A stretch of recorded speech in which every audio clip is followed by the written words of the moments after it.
Listen, so how are you gonna go in the gym, right? Listen, when you've got no muscle, how are you gonna go work the muscle when you haven't got the muscle? Yeah? Do you know what I'm saying? There's a lot of stuff on YouTube and, on the internet, and as well, on Instagram. Might as well, somebody might tell you when you go in the gym, you gotta work the muscle. Yeah, okay, cool. Work the muscle. But if you're a beginner, like I keep saying, you need to start with the compound movements. Now, some of you say, well, I don't want to squat. I don't want to deadlift. I don't want to do bench press. I might get hurt.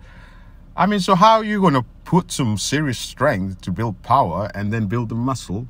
All them three, strength, power, and muscle, are correlated. You cannot, once you have one, you will have the other. So you need to build your muscle first.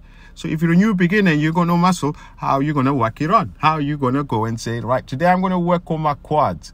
Yes, there is a leg extensions that you can use, but when there is no muscle, you're only going to feel the leg burn. Do you know what I mean?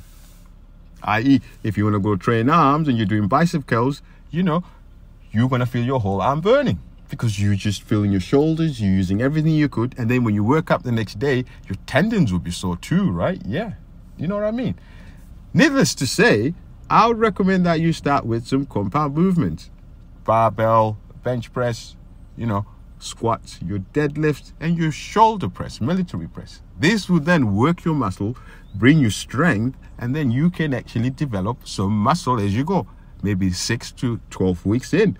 And then when you start to begin the muscle, that's when you can start saying, right, look, I'm going to go work out my biceps and triceps, and you can actually feel what you're doing. Do you know what I mean? Because most of the times, if you're a new beginner, I remember when I trained legs, my whole leg was on fire, and I was like, well, what are we doing here? It was just my whole legs. I didn't even know what was going down, you know what I mean? But as I developed the quads a bit more, as I developed some hamstrings and my glutes, that's when I started to understand, like, what is going on here? When somebody says, work on your hamstrings, curl your hamstrings. Sometimes I used to curl on hamstrings and I used to feel it in my lower back. And I'm like, yes, heavy weight, but, I'm not working the hamstrings because I was really arching on that leg curl machine. So this is what I'm saying.